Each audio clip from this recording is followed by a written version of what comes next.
Hello, welcome to Take From What You Will, where we discuss the issues of the day based on the information gleaned from primary source documents. Today, we're going to be talking about the Iran nuclear agreement.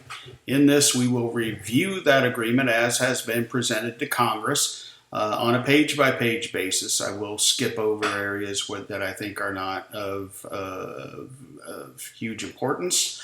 But will again recommend that everybody take the opportunity to read through this document. It's not very long. It's about 160 pages, and most of it is very readable. There are some technical sections to it that if you're a technical person may be of more interest, but the lay person can get a very good feel for what this is about.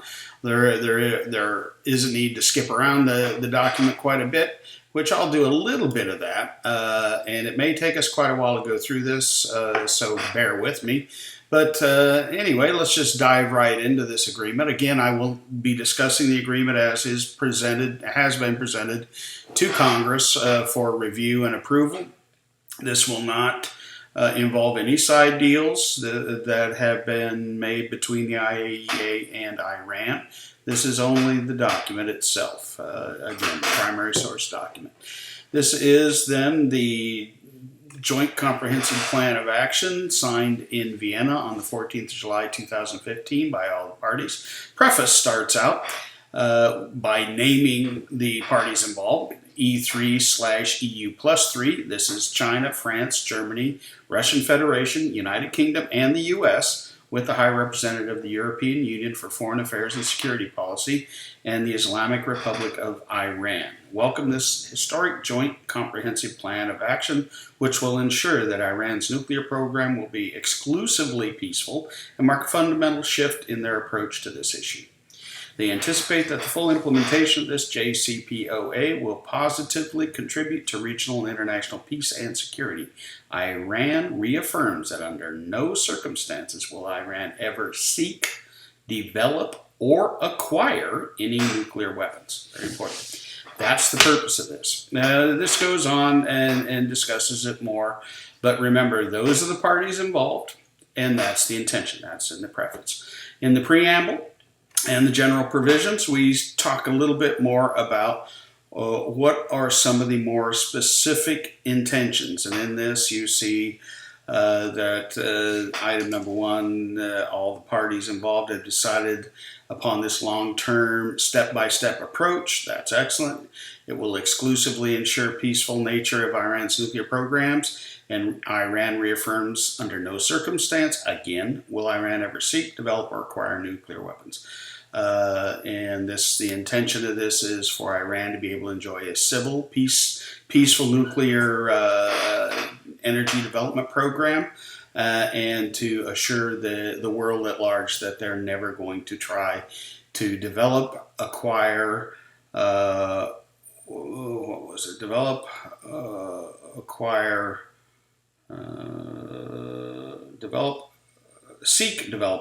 any nuclear weapons. Anyway, that is the preamble and the general provision.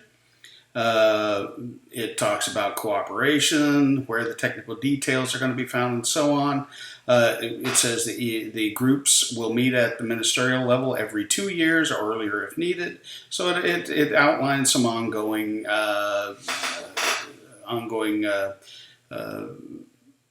meetings for the groups to get together. The next section is nuclear, which is enrichment R&D, research and development, and stockpiles.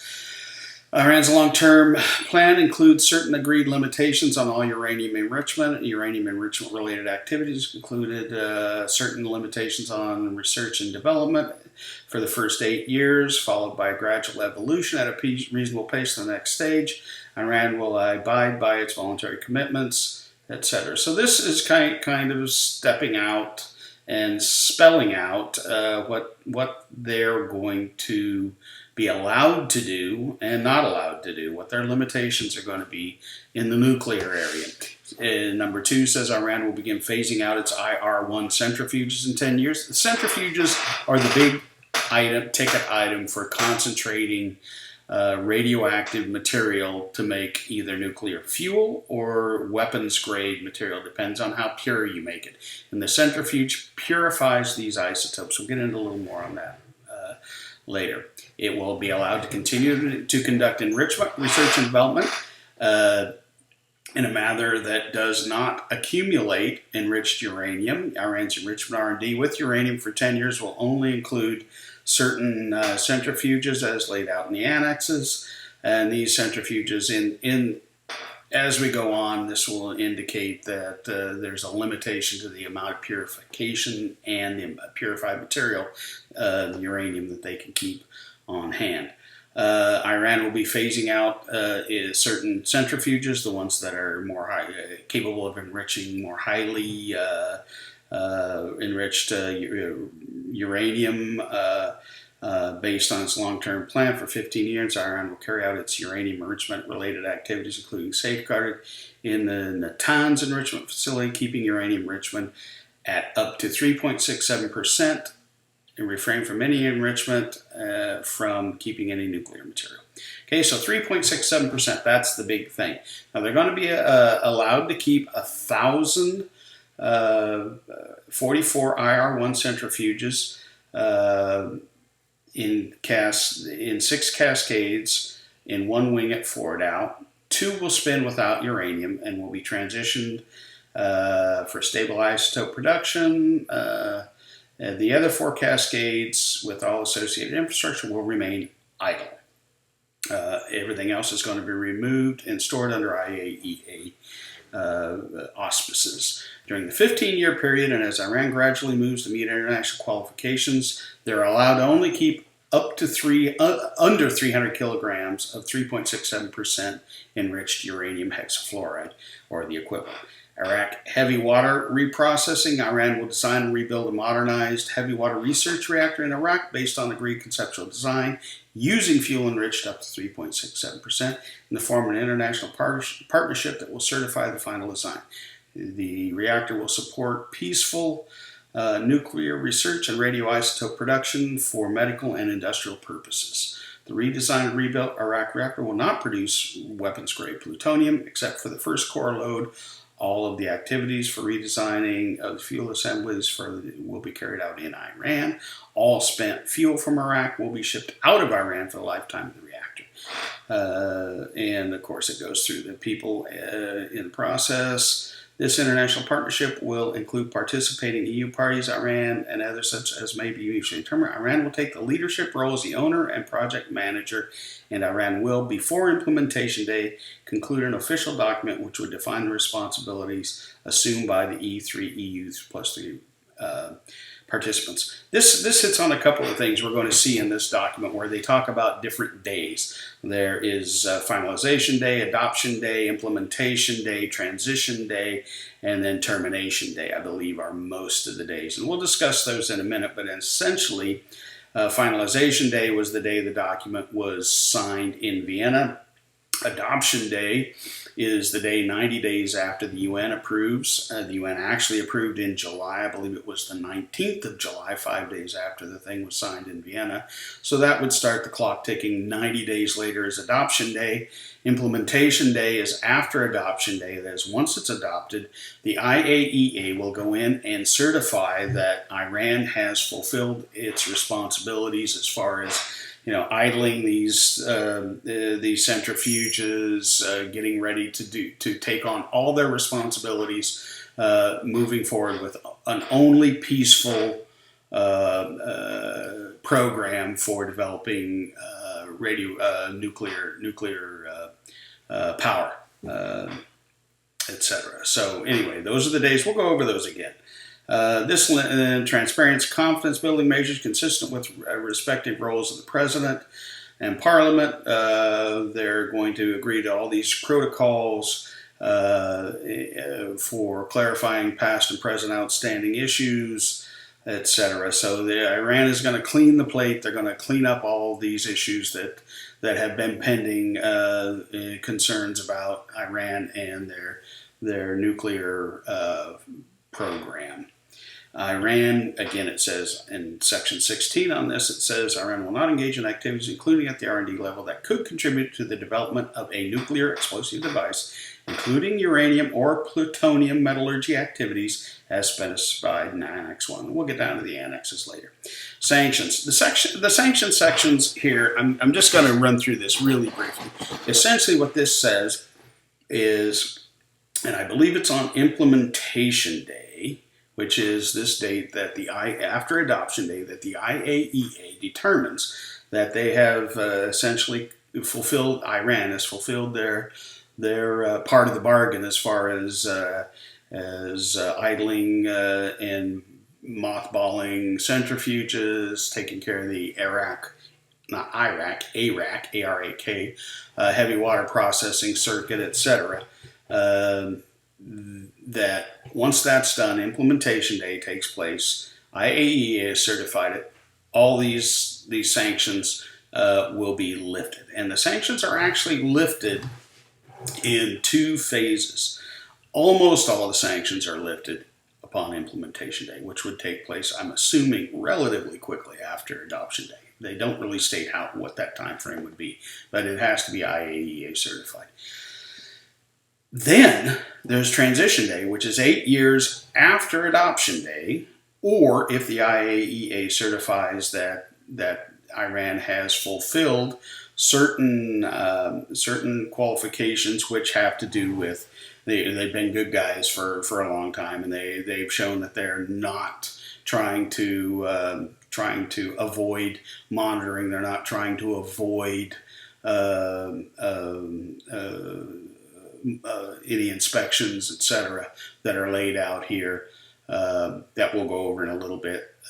Then there's a further set of sanctions which are odd because it's proliferation sanctions. The sanctions are lifted in two sections. One is for nuclear-related activities that they've ceased those, and then it goes on to nuclear proliferation activities. As long as those are that's been eliminated, then the final sanctions are lifted. But in essence, the main sanctions are lifted upon implementation day.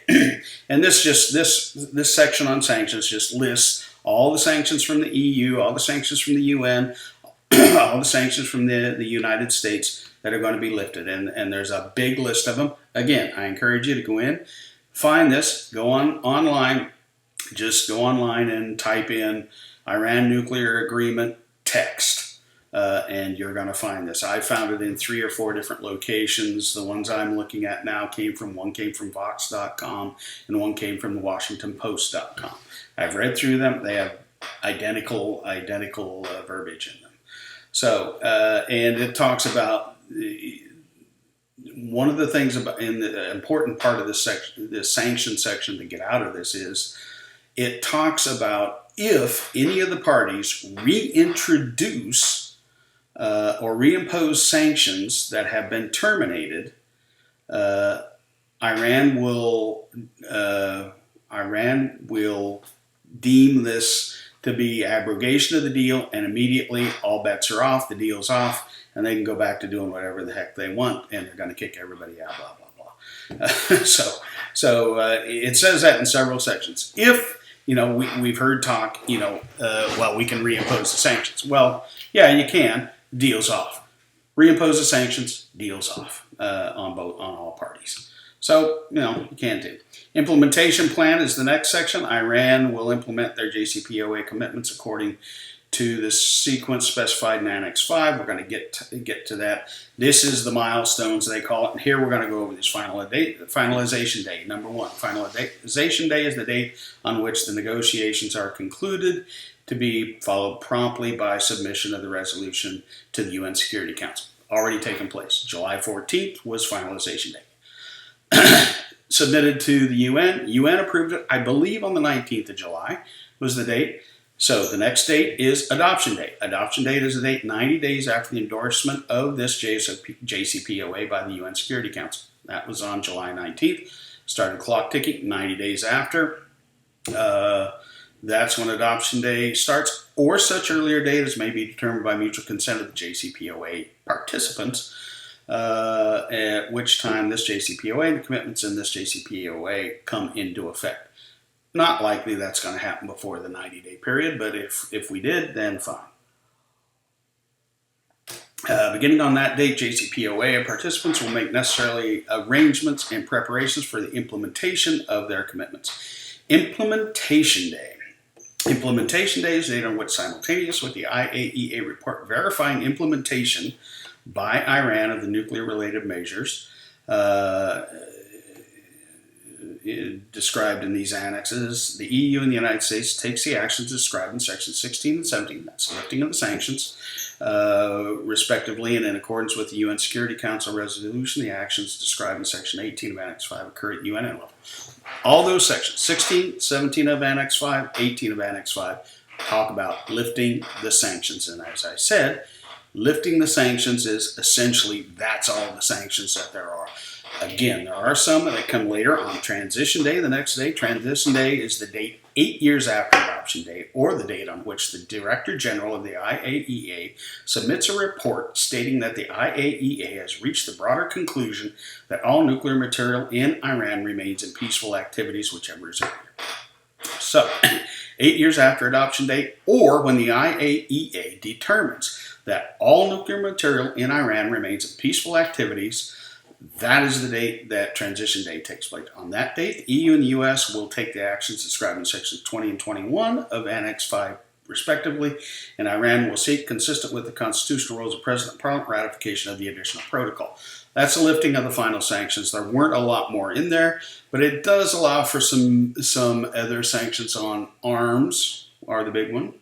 And I believe there was something on ballistic missiles that comes into effect at that point, where Iran can now pursue ballistic missiles and so on. UN Security Council's resolution termination day is the date on which the UN Security Council's resolution endorsing this JCPOA terminates according to its terms, which is to be 10 years from adoption day. 10 years from adoption day, provided that the provisions of previous resolutions have not been reinstated. On that date, the EU will take the actions described in section 25, and again, that's just, you're free to go. There are some issues in here because this does state that even though termination day is 10 years after, there are provisions in this agreement where the IAEA has a presence, a monitoring presence, for up to 25 years. Definitely 15, up to 25 years with a team in country. Now, that doesn't mean they're going to be in country inspecting, but they're in country and they're going to be monitoring. And we'll get into monitoring in a little bit. Dispute resolution mechanism. If Iran believe that any or all the E3 are not meeting their commitments, Iran could refer the issue to the Joint Commission for resolution. Similarly, if E3 EU believe that Iran was not meeting its commitments, they could do the same. That is, the Joint Commission is a small group made up of the members, the E3, EU plus 3, and Iran, that have come to this agreement. This Joint Commission would have 15 days to resolve the issue unless the time period was extended. After Joint Commission consideration, any participant could refer the issue to the Ministers of Foreign Affairs if it was believed compliance issue has not been resolved. So if they can't resolve it in 15 days, it gets kicked to the Ministers of Foreign Affairs. If the ministers have 15 days then to resolve the issue unless, again, extended. After Joint Commission consideration in parallel with the ministerial level, either the complaining participant or the participant whose performance is in question could request that the issue be considered by an advisory board, which would consist of 3 members, one of each of the 2 complaining parties, and a third independent. And the advisory board should provide a non-binding opinion on the issue within 15 days. And then after this 30-day process, the issue is not resolved, the JC would consider the opinion of the advisory board for no more than 5 days in order to resolve the issue. If it's still not been resolved, and if the complaining participant deems the issue to constitute significant non-performance, then that participant can treat the unresolved issue as a grounds to cease performing its commitments on part or in whole. So you could, if someone is not meeting their commitments, then you could see that as a reason for non-compliance with this agreement. Upon receipt of the notification from the complaining participant as described above, including a description of the good faith efforts the participant made to exhaust the dispute resolution process specified in this JCPOA, the UN Security Council, in accordance with its procedures, shall vote on a resolution to continue the sanctions lifting. If the resolution described above has not been adopted within 30 days of the notification, then the provisions of the old UN Security Council resolutions will be reimposed, unless the UN Security Council decides otherwise. In such event, these provisions would not apply with retroactive effect to contracts signed. So if there are any contracts, any agreements made between Iran and any other parties in the interim during this period, but then they relapse, bang. Anything that happened during that time, any contracts that occurred during that time would not be impacted by this. It wouldn't be retroactive. It wouldn't be, those would still be in force. Okay, important part. Let's see. Now we're getting into the annexes. And here there's the nuclear related measures. There's a couple, some of this is really technical, but there are a couple items in here I really want to go over. I know this is getting a little lengthy, but I really want to go over because they're important. Talks about in more detail what we discussed earlier about the heavy water research and about the centrifuges. Nuclear-related measures, sequence of implementation of the commitments detailed in this annex is specified in Annex 5. Okay, unless otherwise specified, the duration of the commitments in this annex are from implementation day. Remember, implementation day is after adoption day when the IAEA certifies that all work is going in the right direction for Iran to commit to all the requirements of this program. Now, this gets into some technical things on heavy water research. I just kind of want to page through this a little bit and get to this. Talks about modernizing and working together in using the ARAC heavy water facility for research development, working together with working groups and so on. IAEA monitoring of this work, but a lot of the tone here is research, utilize the facility to bring in people from the participating groups of the JCPOA to work together in research so that the facility can advance to state-of-the-art capabilities, kind of thing. They're talking about the redesign and the limitations. That the amount of uranium, 300 kilograms of uranium, 3.67 as the limit to the enriched uranium. Iran will not produce or test natural uranium pellets, fuel pins, or fuel assemblies, which are specifically designed for the support of the originally designed Arak reactor designed by the IAEA as IR-40. Iran will store under IAEA continuous monitoring all existing natural uranium pellets and IR-40 fuel assemblies until the modernized Arak reactor becomes operational, at which point these natural uranium pellets and IR-40 fuel assemblies will be converted to UNH or exchanged with an equivalent quantity of natural uranium. Now they're talking about the uranium. This is getting technical, but it is important that the IAEA has continuous monitoring on these items. That is, and we'll talk about the continuous monitoring a little bit later. This keeps going. Other reactors. Iran will keep pace with the trend of international technological advancement and relying only on light water for its future nuclear power and research. Iran intends to ship out all spent fuel for all future and present nuclear power and research reactors. Spent fuel reprocessing. For 15 years, Iran does not intend to thereafter engage in any spent fuel reprocessing or spent fuel R&D activities.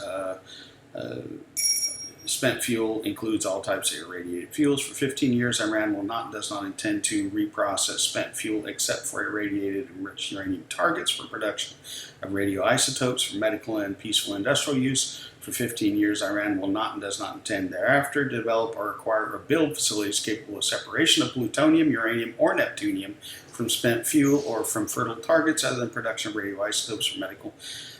Again, this is 15 years. Iran will only develop, acquire, build, or operate hot cells Shielded cells are shielded glove boxes to measures less than 6 cubic meters in volume, compatible with specifics set out in Annex 1 of the additional protocol, and this will be co-located with the modernized Iraq research. So the Tehran research reactor and radio medicine production complexes, and only capable of separation and processing of industrial medical isotopes. Right? This is all 15 years will not engage producing or acquiring plutonium or uranium metals or their alloys. In addition to continuing current cell testing activities, the Tehran reactor, Iran will undertake non-destructive post-irradiation examination of fuel pins. These examinations will be exclusively at the Iraq reactor complex. And this is all, again, Iran seeks to initiate R&D on uranium metal-based Tehran reactor fuel in small agreed quantities after 10 years, and before 15 years, Iran will present its plan to and seek approval by the Joint Commission. A lot of this goes back to the Joint Commission. The Joint Commission has to approve purchases, has to approve programs that Iran will do. This, all these things, as they set this up, they have to prepare their proposals, and these proposals all come back to the Joint Commission. They're not just given free rein. Joint Commission has to approve all of these proposals. Here at enrichment capacity, it talks about the number of centrifuges. Now here I'm going to talk a little bit about what a centrifuge is about. The centrifuge is a way of concentrating fuel that goes into the reactors. The Iraq heavy water processing facility, the Tehran reactor, all use the heavy water to control the reactions. These are actual reactors where the energy is produced by the uranium fuel. However, the uranium fuel is made in the centrifuges. And if you ever took chemistry class, you know what a centrifuge is. It's this thing that spins.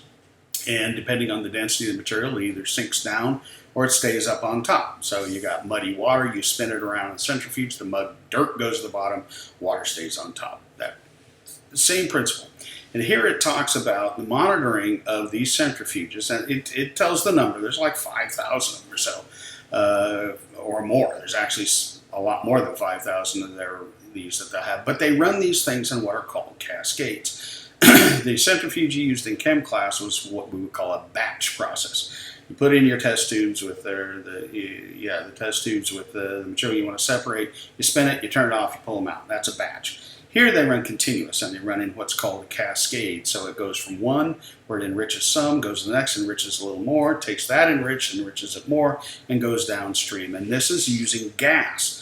Uranium is not a solid in this form that they're using. It's uranium fluoride, hexafluoride gas, and it contains U-238 and U-235. These are two isotopes. 238, obviously a heavier isotope, than 235. So they spin this thing on the rotors, and this is just a big spin. It's got an electric motor at the bottom and a rotor that spins, and the heavier stuff goes to the outside and the lighter stuff stays on the inside, and it's continuous, so you always got stuff coming in that's forcing stuff out. So what's going out is the stuff on the outer wall goes to waste, right, or reuse, recycle, and what's in the inside goes cascades to the next one, which spins it some more, purifies once again. The outer stuff is what goes to the waste or recycle, and the inner stuff gets purified and runs to the next one. They have a series of these that run, and at the last one coming out, that's where you have the purified uranium hexafluoride gas, containing the U-235. The monitoring, they say in here, takes place on the rotor and the bellows.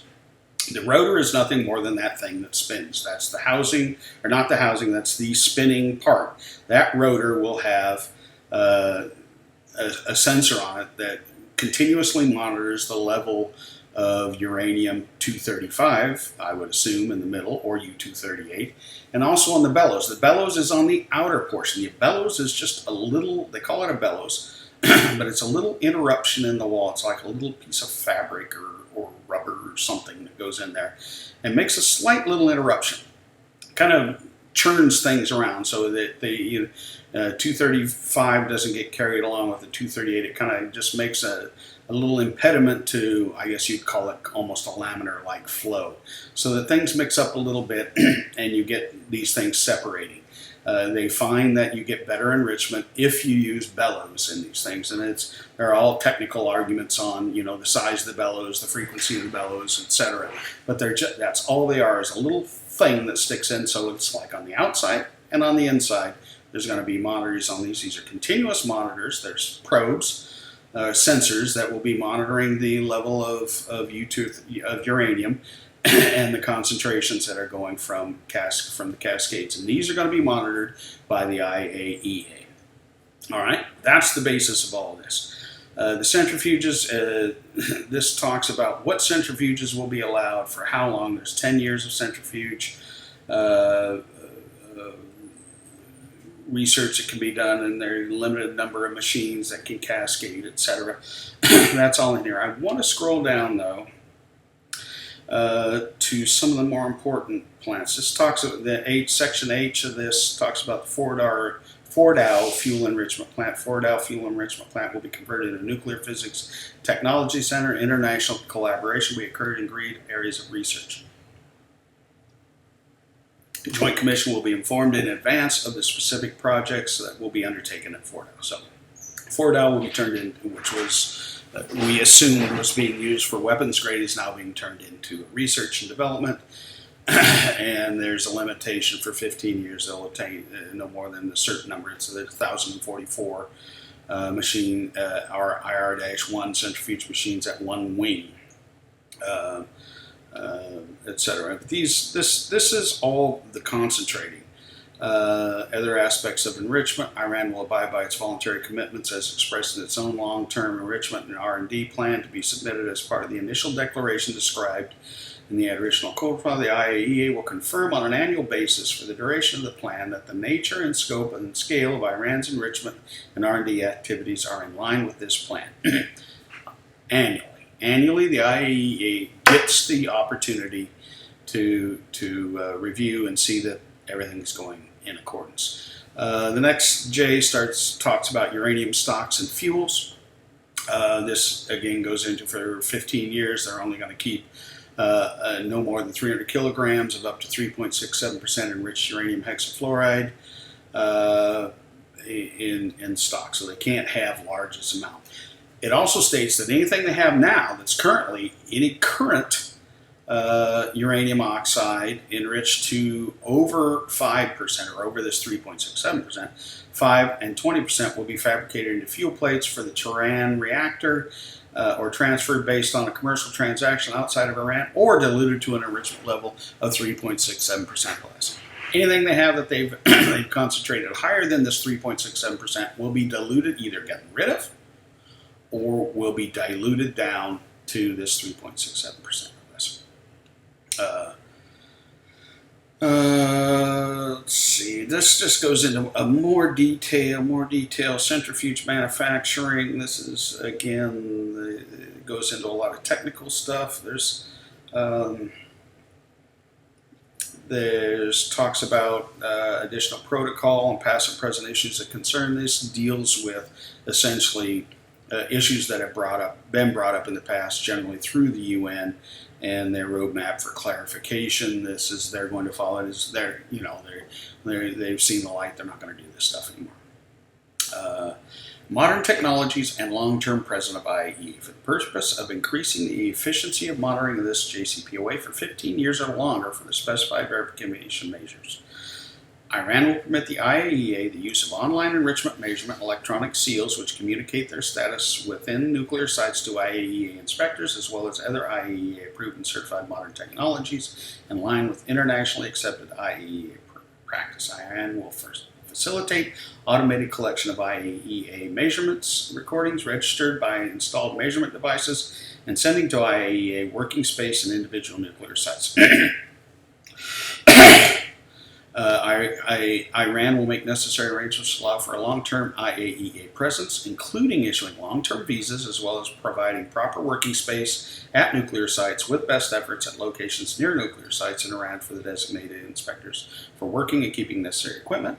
Iran will increase the number of designated inspectors to the range of 130 to 150 within 9 months of implementation day, or the date of implementation of the JCPOA, and will generally allow the designation of inspectors from nations that have diplomatic relations with Iran consistent with its laws and regulations. Okay, so you have to have, has to be a country with diplomatic relations with Iran.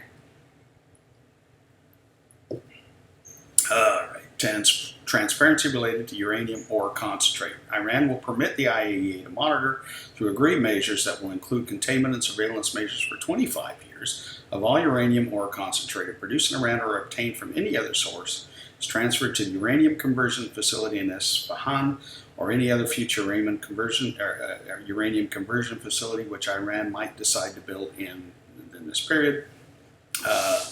Iran will provide the IAEA with all necessary information such that the IAEA will be able to verify the production of the uranium concentrate obtained from any other source for 25 years. Transparency related to enrichment. For 15 years, Iran will permit the IAEA to implement continuous monitoring, including through containment and surveillance measures as necessary, to verify that stored centrifuges and infrastructure remain in storage. Okay?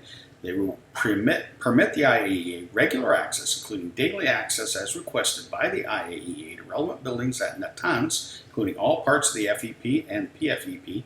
These are for 15 years. These are the areas where they have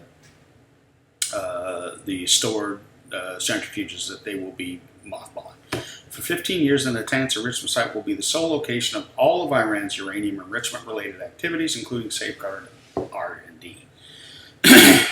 Iran intends to apply nuclear export policies and practices in line with the internationally established standards for the export of nuclear material.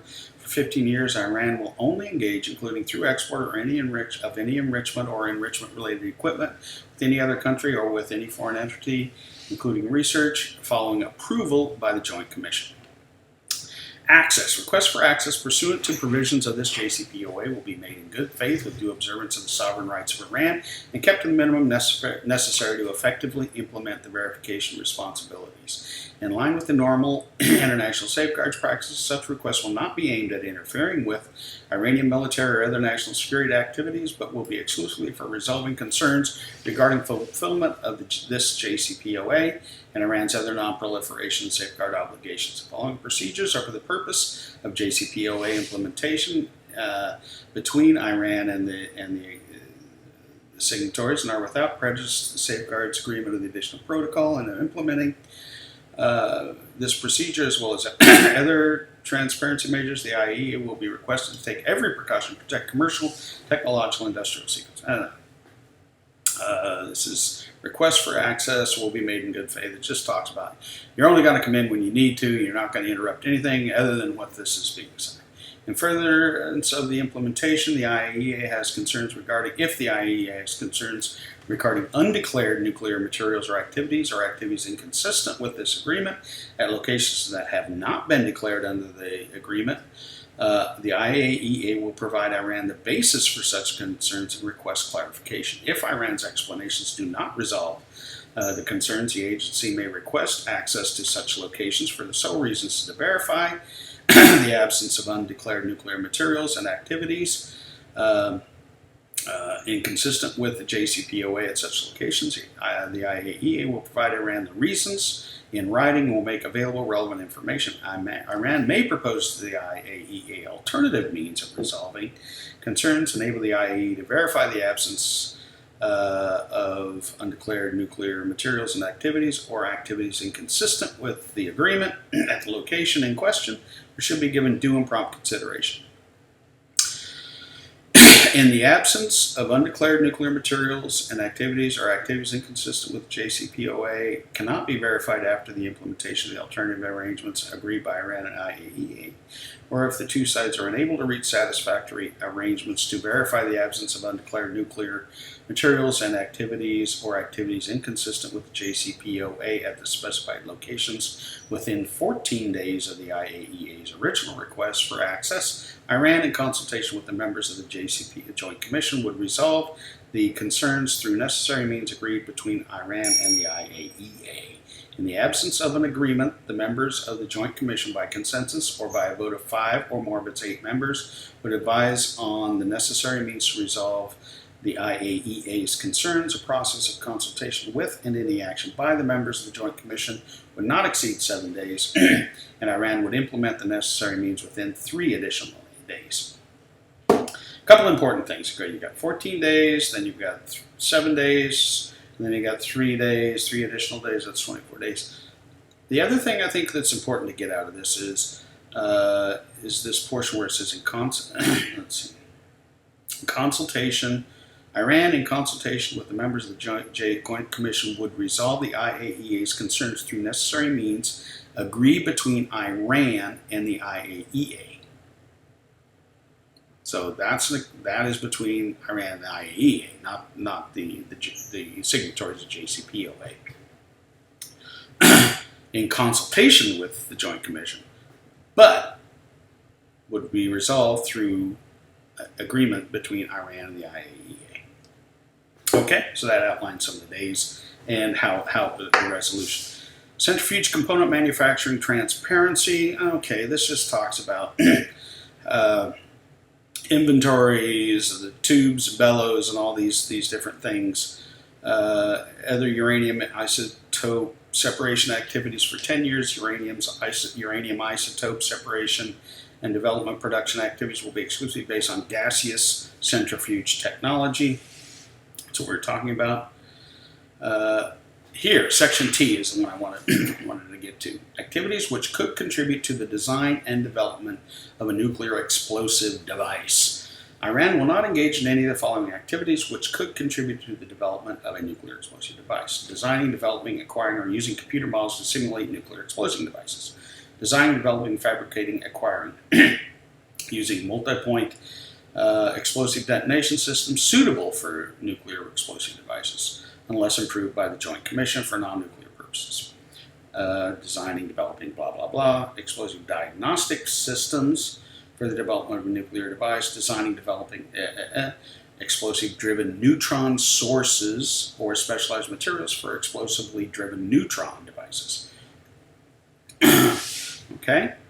That, I think, is something that is important to see. So they're not allowed to do any of these things. Okay. Now the next part gets to some of the technical stuff, fundamental conceptual designs, etc. If you're a technical person, read through this stuff. I'm sure you're going to love it. It goes through, and then it goes through the annexes here. It goes through some of what the sanctions that are going to be lifted. It details those what sanctions are lifted, etc. A whole long list of names of companies, etc. All of that. I want to just go through all this. I recommend you that you download this and just read it. It's 160 pages, a lot of which you can just kind of go through as I have gone through it, and just read through it and glean on the things that become issues to you, perhaps. Annex 4, Joint Commission. The Joint Commission is established to carry out the functions assigned to it in the JCPOA. The Joint Commission is comprised of representatives of Iran and all the members. The Joint Commission may establish working groups in particular areas as appropriate. Bang. The functions are these: review. The Joint Commission reviews all designs, all proposals, all the things we kind of talked about before.